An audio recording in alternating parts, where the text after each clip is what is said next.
start with a new topic that is the Great Depression. अब great depression क्या है? अब ये वो वाला डिप्रेशन नहीं जो लोगों का एंजाइटी और इन चीज़ों से होता है. This is economic depression. ठीक है. अब सर इकोनॉमिक डिप्रेशन मतलब क्या होता है? देखो समझना, एक ये apart from your this syllabus है, जो हमारी इकोनॉमी होती है. ठीक है. ऐसा बोलते हैं ना, इकोनॉमी में अप्स एंड डाउन्स होते हैं. बिजनेस में तुम लोगों ने सुना होगा अप्स एंड डाउन्स होते हैं. तो दिस अप्स एंड डाउन्स इस साइकिल के अंदर कभी कभार बिजनेस को अप देखने को मिलता है, कभी कभार बिजनेस को डाउन देखने को मिलता है. ठीक है. कभी कभार अप, कभी कभार डाउन. तो ये कॉमनली चलता जाता है. लेकिन जब ये जो डाउन है ये ज्यादा समय तक जाता है, ठीक है, तो इस पूरे फेज को हम लोग डिप्रेशन बोल सकते हैं, क्योंकि यहाँ पर इकोनॉमी बहुत बुरी तरीके से क्या हो चुकी है? अफेक्ट हो चुकी है. अब जब बुरी तरीके से इकोनॉमी अफेक्ट हुई तो वो स्वाभाविक सी बात है, बाद में कभी ना कभी रिकवर होगी. बट ये जो डिप्रेशन वाला फेज है ये तो बहुत प्रॉब्लमेटिक होगा ना. जैसे अभी हम लोगों ने सुना है कोई कोविड-19 के कारण हमारी इकोनॉमी जो है वो डिप्रेशन वाले फेज में चली गई थी. ठीक है. अब डिप्रेशन वाले फेज में क्यों गई होगी? हम लोग इस टॉपिक में क्या है वो सब बाद में पढ़ेंगे. अभी सिर्फ जनरल चीजें समझना है ना. सर डिप्रेशन में क्यों गई इकोनॉमी? तो सर पूरा लॉकडाउन लगा हुआ था सर, 3 महीने तो लॉकडाउन लगा रखा था. ठीक है सर, हम लोगों ने एक बोला लॉकडाउन लगा हुआ था. ठीक है, पहला पार्ट हम लोगों ने लिखा. अच्छा, लॉकडाउन के लगने से क्या हुआ?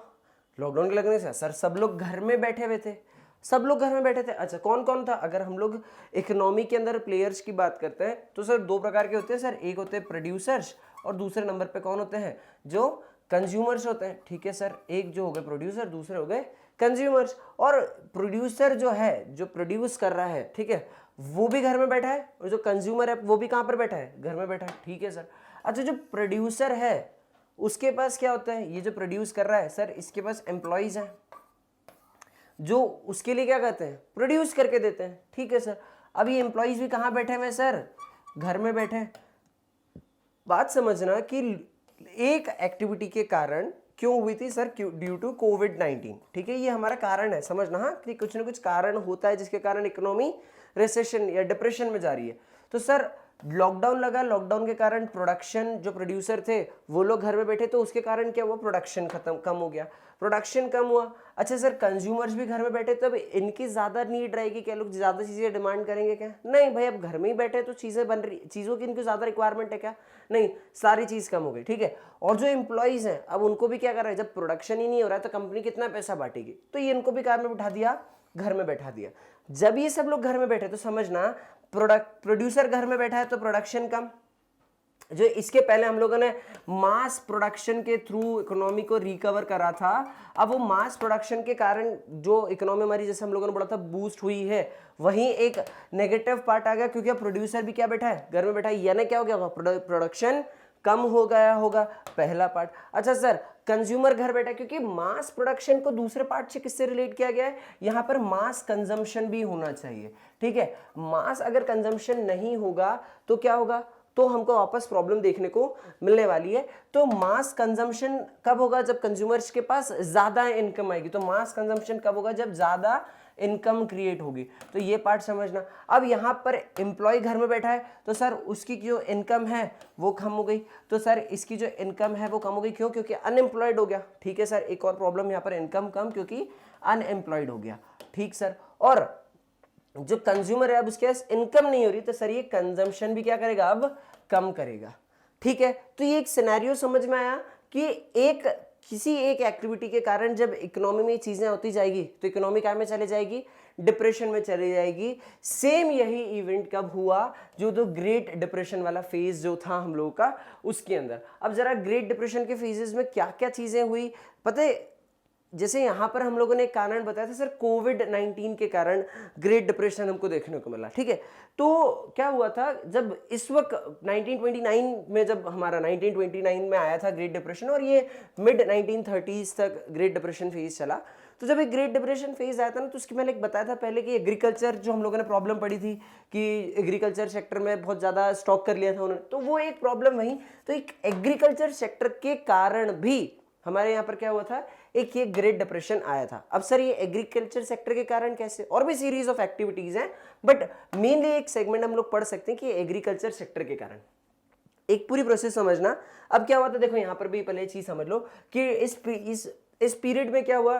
Most part of the world experience catastrophic declines in the production, employment and incomes and trades. ठीक है, तो क्या क्या चीजें अभी हम लोगों ने यही समझ रहा था कि क्यों प्रोडक्शन कम हुआ, एम्प्लॉयमेंट भी उसी कारण से कम होगी, इनकम भी उसके कारण, और ट्रेड जो कंजम्पशन का पार्ट हम लोगों ने पढ़ा था, ये वही चीज, भटकना नहीं, हमको सिर्फ स्टोरी समझना है। तो ये इन चीजों के कारण क्या हुआ था सर, रिसेशन, इकोनॉमी के अंदर डिप्रेशन आया था। ये देखो सारी चीजें डिक्लाइन हुई। ठीक है सर, अब जरा समझते हैं कि एग्रीकल्चर रीजन जो थे वो सबसे ज्यादा अफेक्ट हुए किस कारण से, इस जो इकोनॉमिक रिसेशन आया था उसके कारण। क्यों हुआ सर, देखो इनिशियली क्या होता है, जब ये फेज की बात करें 29 वाला फेज, ठीक है समझना, इस पूरे फेज तक जो वर्ल्ड की इकोनॉमी थी वो बहुत ज्यादा डेवलप्ड तो नहीं थी, हर कंट्री ज्यादा डेवलप्ड थी क्या, नहीं थी सर कुछ कंट्रीज ही प्रॉस्पर हुआ करती थी। हम लोग यूएस की बात कर लेते हैं, यूके की, और सिर्फ कुछ कंट्रीज हम लोग, और अभी इसके पहले थोड़ा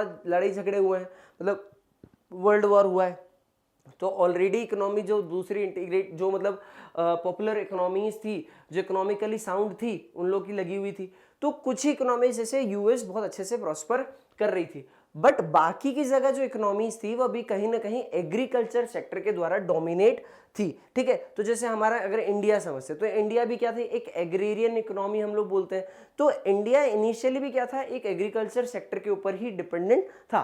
तो जो एग्रीकल्चर सेक्टर पे जितने लोग डिपेंडेंट हैं उन लोगों की कैसे लगी, क्योंकि समझना यहां पर भी प्रोडक्शन, अब यहां पर क्या हुआ था, जो एग्रीकल्चर सेक्टर में लोगों को क्या लगा, प्राइसेस डिक्रीज होने लगे। ठीक है, अब जब गुड्स की प्राइसेस डिक्रीज होने लगी तो अब मेरी बात समझ, एक कॉमन एग्जांपल, ठीक है, मान लो एक मैं कुछ चीज प्रोड्यूस कर रहा हूँ, से फॉर एग्जांपल मैं वीट प्रोड्यूस कर रहा हूँ, ठीक है, आई एम प्रोड्यूसिंग वीट, और मैं अगर 1 क्विंटल्स, मान लो 1 क्विंटल में क्या करता हूँ, वीट प्रोड्यूस करता हूँ, तो उसके मुझे मार्केट के अंदर 1000 रुपये मिलते हैं। सिर्फ कॉमन चीज, अगर मैं 1 क्विंटल वीट प्रोड्यूस करता हूँ तो उससे मार्केट में 1000 रुपये मिलते हैं। अब अगर मुझे ज्यादा पैसे कमाना है, क्योंकि क्या हो गया, गुड्स की प्राइसेस जो है वो कम हो गई है, तो मैं चाहता हूं क्या कि मार्केट के अंदर मुझे इसके ज्यादा पैसे मिले, तो मैं क्या करूंगा, अब 2 क्विंटल क्या करने लग जाऊंगा, प्रोड्यूस करने लगूंगा। सिंपल सर, अगर 1 क्विंटल के 1000 मिल रहे हैं तो 2 क्विंटल के क्या मिल जाएंगे मुझे, 2000 मिल जाएंगे।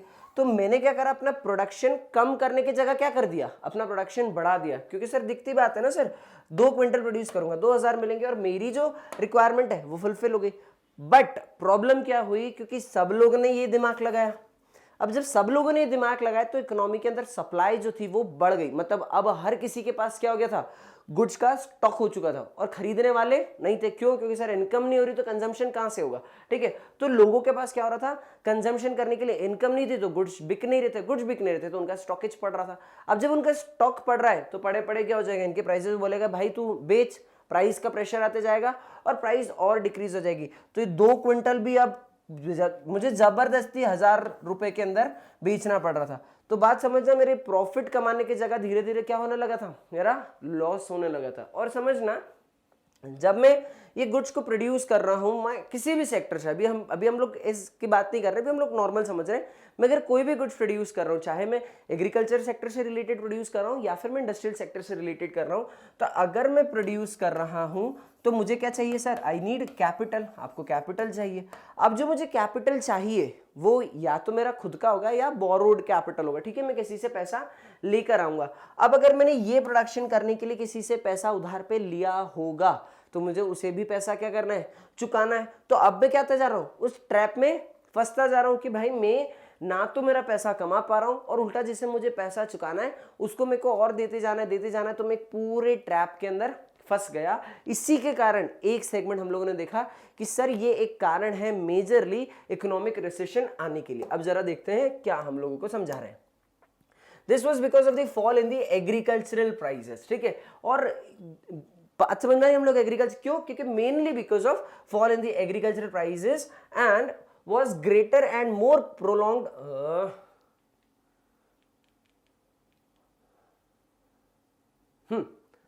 and more prolonged that the prices of industrial goods। Simple सी बात है सर, आगे मूव करते हैं। The depression was caused by the combination of various factors, several factors। ऐसा नहीं कि सर किसी एक कारण से डिप्रेशन आया, जैसे एक कारण हम लोगों ने एग्रीकल्चर सेक्टर पढ़ा।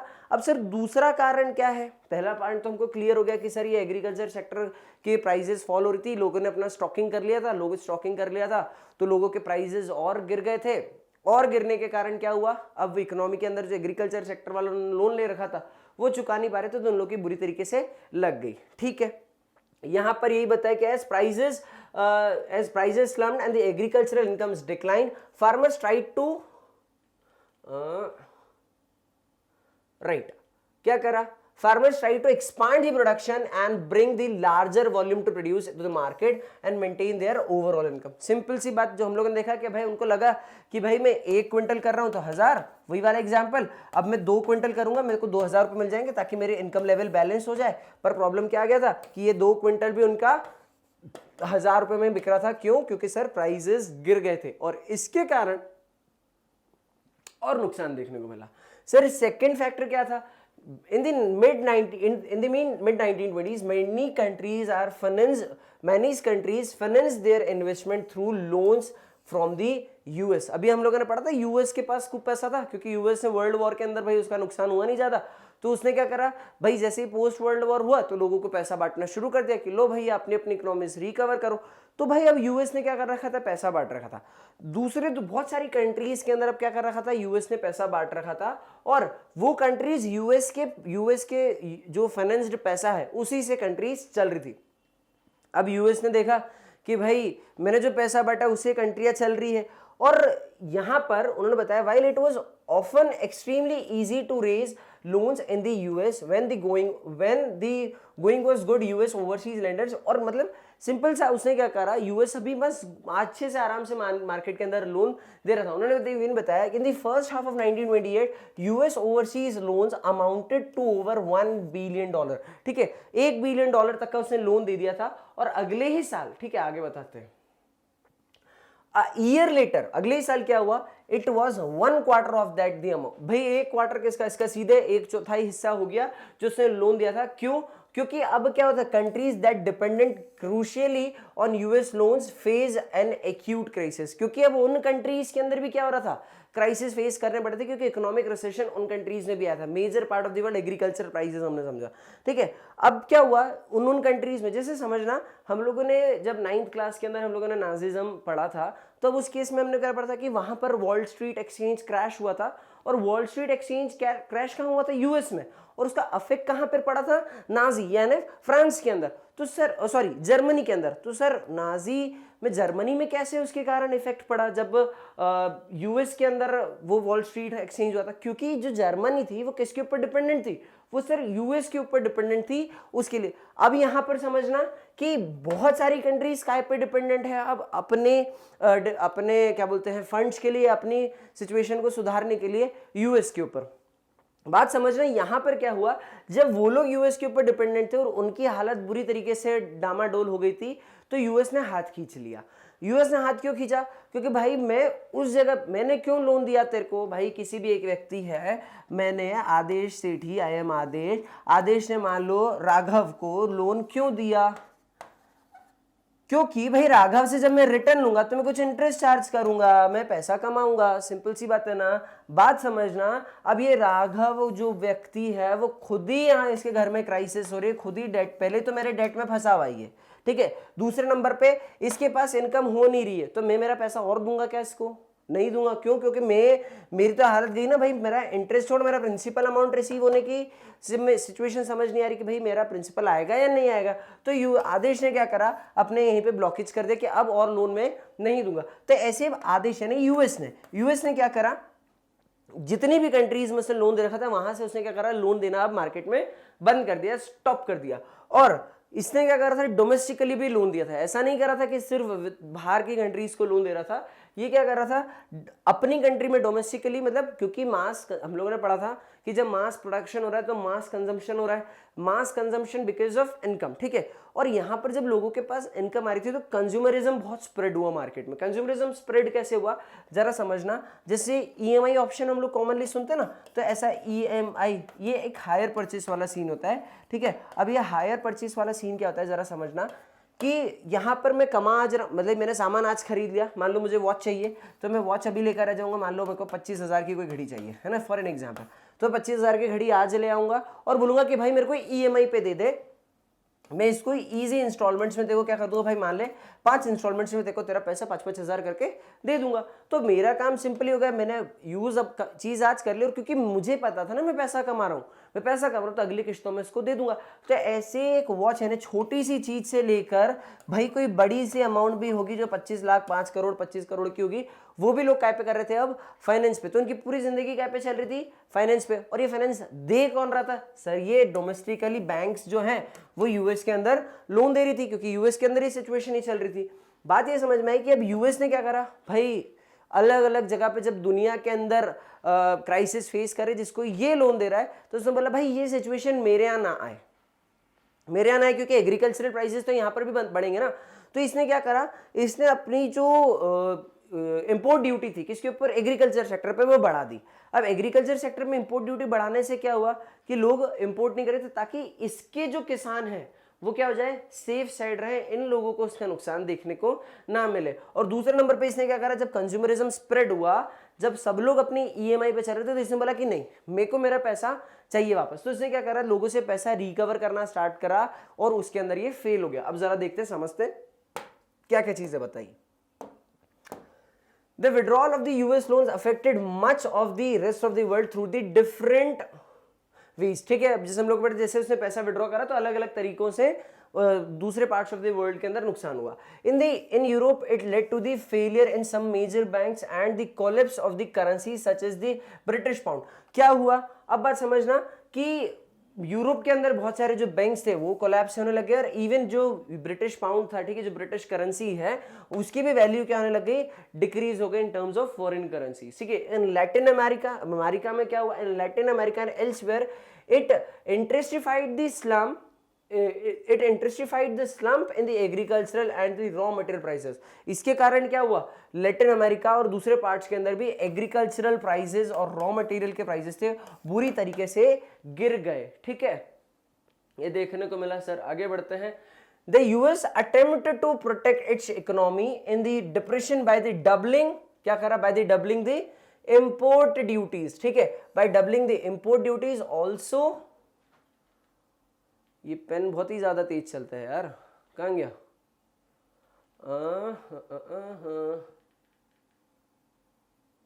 वेट, हाँ यहां से स्टार्ट करते हैं। By doubling the import duties also dealt other severe blow to world trade. अब क्या हुआ, यहां पर इसने क्या करा, इंपोर्ट ड्यूटीज, जैसा मैं तो बता रहा था, इंपोर्ट ड्यूटीज को और डबल कर दिया ताकि इसके जो फार्मर्स थे वो प्रोटेक्टेड रहे। तो US was also in the industrial country, तो जो यूएस था वो इंडस्ट्रियल पार्ट से भी था। तो इंडस्ट्रियल पार्ट, क्योंकि हम लोगों ने पढ़ा था ना फोर्ड का मॉडल था, तो पर्टिकुलरली दूसरे सेक्टर्स में भी क्या था, इंडस्ट्री के अंदर भी, मतलब दूसरे पार्ट्स यानी इंडस्ट्री, उसमें भी क्या कर रहा था, यूएस था। और उसके कारण क्या हुआ, यूएस के अंदर भी सीवियरली इंडस्ट्रियल डिप्रेशन से भी अफेक्शन हुआ। With the fall in the prices and the prospect of a depression, US banks had also slashed domestic lending and called back loans. तो अब क्या करा, जो लोन का पैसा दिया था उन्होंने वापस मांगा कि भाई नहीं पैसा दो हमको, हमारा जो भी उन्होंने डोमेस्टिकली लोन दिया था। उसके कारण क्या हुआ, अब जब डोमेस्टिकली लोग लोन लोगों को दिया था वो रिकवर नहीं हो पाया। क्यों, बिकॉज लोगों के पास अब पैसा नहीं था ना, उनके पास पैसा, उन्होंने तो सोचा था उनको मिलेगा, एम्प्लॉयमेंट जनरेट होगी, उनकी तो नॉर्मल सैलरी थी, लेकिन एम्प्लॉयमेंट गिरी तो उन्होंने अब भाई अब तो पैसा है नहीं, और जो लोन पे ले रखा था वो चुकाएं कैसे, तो चुकाएं कैसे, तो लोगों ने क्या करा, लोगों ने, farmers could not sell their harvest, household were ruined and the businesses collapse. ठीक है, क्या हुआ भाई, वो लोग पे नहीं कर पा रहे थे। फार्मर्स जो पे क्यों नहीं कर पा रहे थे, क्योंकि फार्मर्स अपना जो माल बनाया, हार्वेस्टेड मटेरियल हुआ, वो बेच नहीं पा रहे थे। हाउस होल्ड्स की लग गई पूरी तरीके से, बिजनेस, बड़े बड़े जो बिजनेस है वो कोलैप्स हो गए। तो हर तरीके से क्या हुआ, यूएस के अंदर भी एक इकोनॉमिक रिसेशन का बहुत बुरा इंपैक्ट देखने को मिला। Faced with falling incomes, many households in the US could not repay what they had borrowed and forced to give up on their homes, cars and other consumer durables. क्या हुआ, अब जो उन्होंने लोन ले रखा था यूएस के लोगों ने, वो लोग रीपे नहीं कर पाए, तो उसके कारण उनको क्या करना पड़ा था, उनको जब मान लो घर ले लिए, होम लोन ले रखा है, अपना घर खाली करके जाना पड़ रहा है क्योंकि उसकी किश्त नहीं चुका पा रहे, कार लोन ले रखा है, कार नहीं दे पाए, और भी भाई जैसे टीवी, फ्रिज, XYZ जिस भी चीज के लिए उन्होंने ले रखा है, तो उसका पैसा वो नहीं चुका पा रहे थे। अनएम्प्लॉयमेंट सोड, ठीक है, people travelled long distances looking for any work they could find, क्योंकि अब अनएम्प्लॉयमेंट भयंकर तरीके से बढ़ गई थी, लोगों के पास एम्प्लॉयमेंट अपॉर्चुनिटीज नहीं है, तो इसके लिए दूसरी दूर दूर तक ट्रेवल करे ताकि उनको कुछ ना कुछ काम मिले जिसके कारण वो क्या कर सके, पैसा कमा पाए, और जो उन्होंने बोरो कर रखा है एटलीस्ट वो बोरो करा तो वो नहीं चुका पाए, खुद की लाइफ तो सस्टेन कर पाए, लेकिन ऐसा नहीं हो पाया, और यूएस का पूरा बैंकिंग सिस्टम खुद ही कोलैप्स हो गया, बिकॉज इसने जो पैसा दिया था अब वो पैसा ये रिकवर नहीं कर पा रहा था। और ये कब, मैंने तुमको बताया था, बिजनेस के अंदर अप्स एंड डाउन्स होते हैं, तो अगर इकोनॉमी डिप्रेशन में है तो इकोनॉमी आज नहीं तो कल रिकवर होगी, तो इसको रिकवर करने में कितना समय लगा उन्होंने बताया, बाय 1935, मतलब 1935 के बाद धीरे धीरे 1945 के बाद से हमको देखने को मिला कि इकोनॉमी जो है वो यूएस की रिकवर हुई। तो सोचो कितना, 5 साल तक का तो फेज ऐसे ही उसको रिकवरी में थोड़ा सा लगा, क्योंकि जो इकोनॉमिक रिसेशन था वो फेज के बाद इनको बहुत बुरी तरीके से हर तरफ से उनको डाउनफॉल देखने को मिला था। ठीक है, तो ये पार्ट देखा। अब समझना अगला टॉपिक क्या आता है हमारे पास, India and the Great depression.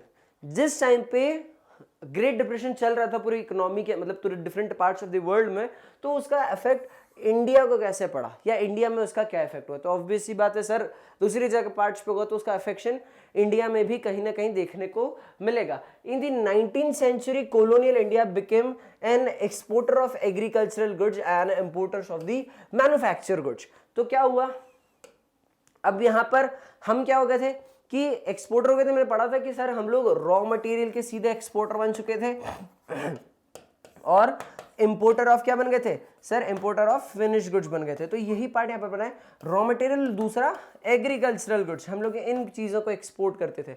अब समझना, जब एग्रीकल्चरल गुड्स को, तो हमारी इकोनॉमी काय पे डिपेंडेंट है, पूरी सर एग्रीकल्चर सेक्टर पे डिपेंडेंट है, और जो एग्रीकल्चर सेक्टर है वो खुद ही पूरे दूसरे पार्ट्स ऑफ द वर्ल्ड में उसी के कारण तो डिप्रेशन फेज देखने को मिला, तो उसका इफेक्ट हमको भी तो पड़ेगा ना।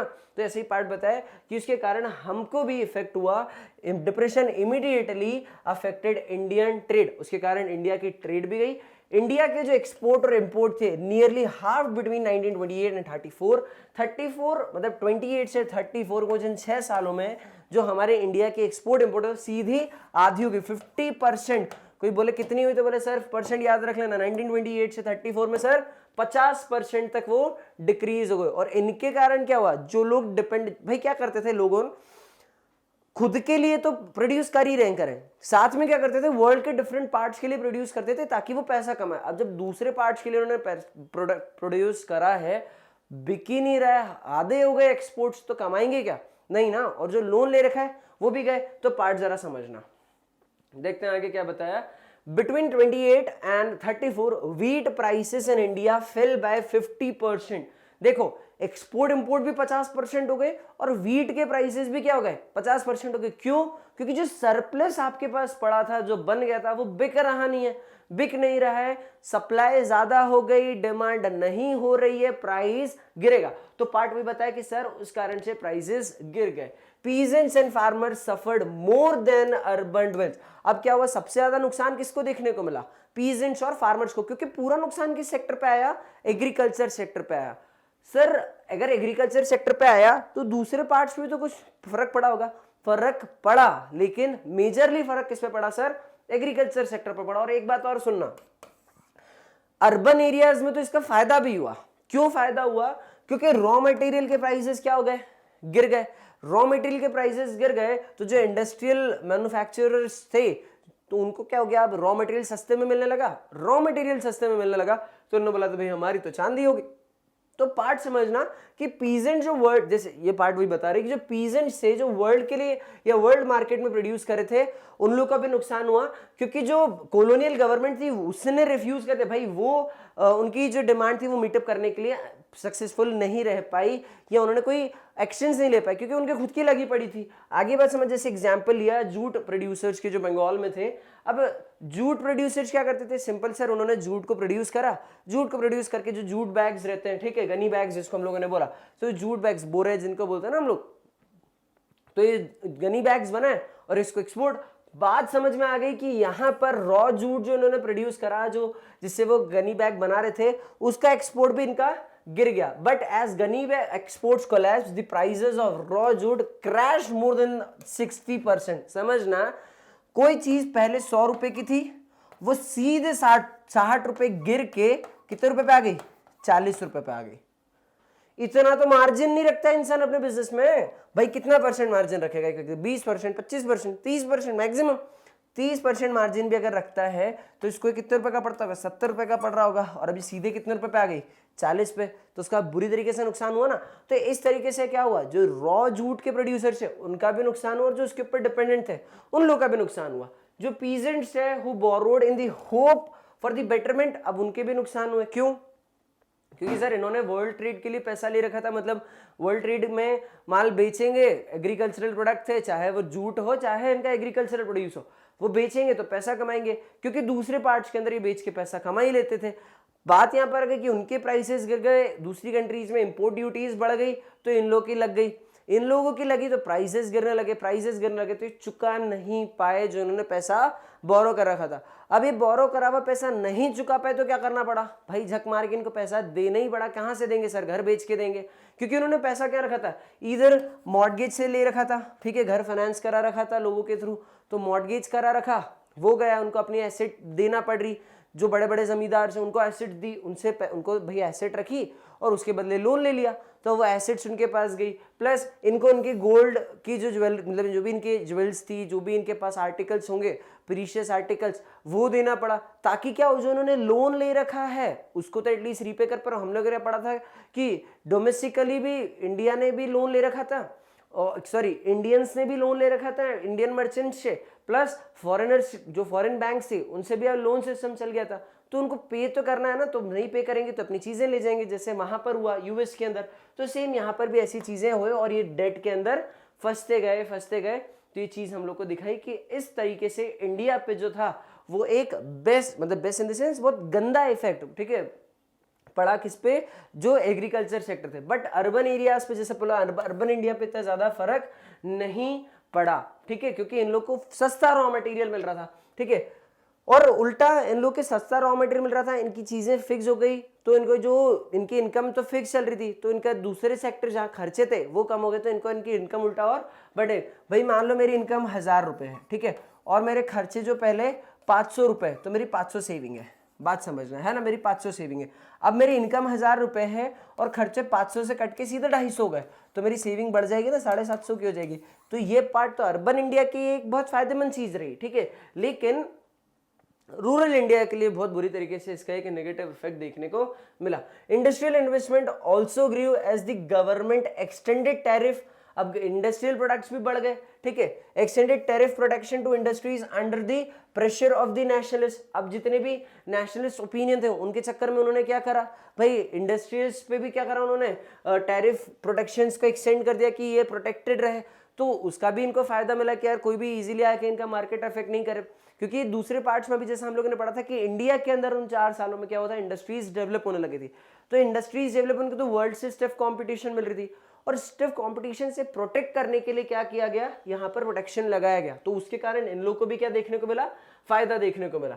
In these depression years India became an exporter of precious metal, notably gold. अब इस पार्ट पे क्या हुआ, चूंकि हमारे पास अब पैसा नहीं बचा, तो क्या करना पड़ेगा, हम लोगों को हमारा पैसा देना पड़ रहा था बाहर, तो इन टर्म्स ऑफ क्या करते हैं, एक्सपोर्ट गोल्ड, क्योंकि गोल्ड एक सिक्योर फॉर्मेट ऑफ क्या बोल सकते हैं, एसेट बोल सकते हैं, तो हर किसी ने गोल्ड लिया, और ये जो गोल्ड हमारे इंडिया से एक्सपोर्ट हुआ ना, गोल्ड हुआ, सिल्वर हुआ, या जो भी प्रीशियस मेटल्स हमारे यहाँ से गए, इस चीज से, क्योंकि एक स्टेबिलिटी प्रोवाइड करता है, इसके कारण वर्ल्ड जो डिप्रेशन में गया था, जो इकोनॉमिक डिप्रेशन में गई थी, वो एक अच्छे फेज में वापस रिकवर हुई। क्यों? क्योंकि हमारे यहाँ से बहुत गोल्ड और प्रीशियस मेटल्स गए, तो ये बहुत हेल्प करी हमारे इंडिया को रिकवर करने में, तो सॉरी वर्ल्ड की इकोनॉमी को रिकवर करने। So that's it for this topic.